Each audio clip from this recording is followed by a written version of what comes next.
You're listening to Combat Radio with Ethan Dettenmeyer, right here on LA Talk Radio. When did you get your start? What was your first audition? Was it something that we would recognize? I mean, some people have like that story where I went on 100 auditions before being hired, and it was like everything from Splash to Beverly Hills 90210. Yeah, well, take George Clooney. George was the highest paid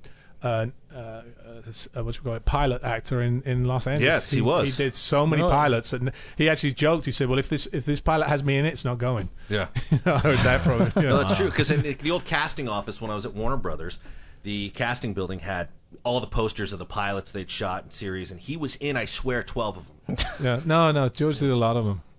Actually. Wow. But you're remaining a little bit quiet on the the audition process. Oh no, the audition prior process, to Highlander. Well, prior to I mean, I actually, one of the first things I ever did and I ever got was the Colbys. I did the Colbys back in 1986, I think it was. Yeah, something like that. And I it was really dumb because I mean I'm an English guy that's playing a Russian on an American TV show.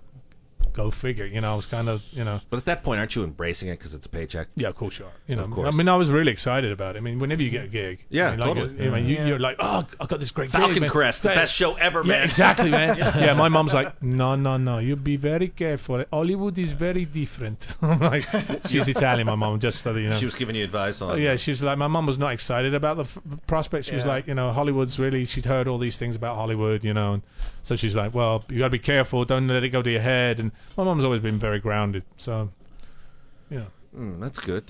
Well, it's nice to have a little bit of people, trying to give you some advice, because at that time, I don't think a lot of people know what to think when they're struggling to try and get a paycheck in this business. No, they don't. I mean, how do you start? I mean, so many people turn around and they go, well, how did you start? And they're like, well, what advice would you give me? Well, you got to do this, this, and this. And some people don't want to do those steps because they think, especially today, everybody sees YouTube and all the successes they have there. And then what ends up happening is they're a star for a second, but they don't have the support. Like a musician. Musicians before used to go do 3 gigs a night, 5 days a week, going little bars and little stuff so they could hone their talents. They could work on it. Yeah. Same thing with actors. Actors would always go in and they'd work on voice, they'd work on movement, they'd work on character study, they'd work on structure, they'd work on all those things. Today it's like, I can be in TV. I can be a musician. Yeah, it's not for a easy minute at all. it'll work, but you can't, So what do you tell people when they come up to you and tell you that they're the next big thing? I mean, what do you... What's your advice? Well, work. First of all, you got to work hard. You got to study for it and constantly study. It's like a knife. You got to keep sharpening the knife. You're big on the study side of it. Yeah, I'm big on the study, but then there's the business side of it, which I did not understand until 4 or 5 years ago. Really, I mean, I've been producing now and working on directing as well.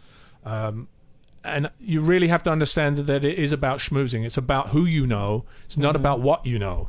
You can be as good as anybody, the best person in the world, but if you're sitting in a little apartment somewhere, not going out and meeting people, who knows you? Nobody knows you. So you've got to be out there. You've got to be proactive for yourself. You've got to go out and you've got to make those moves yourself. You've got to look who's doing what. Maybe an email to somebody might help you get a connection to somebody else. It's all about networking. It's all about that, and that's where social networking comes in really well now. Well, absolutely. Definitely. Social networking's key.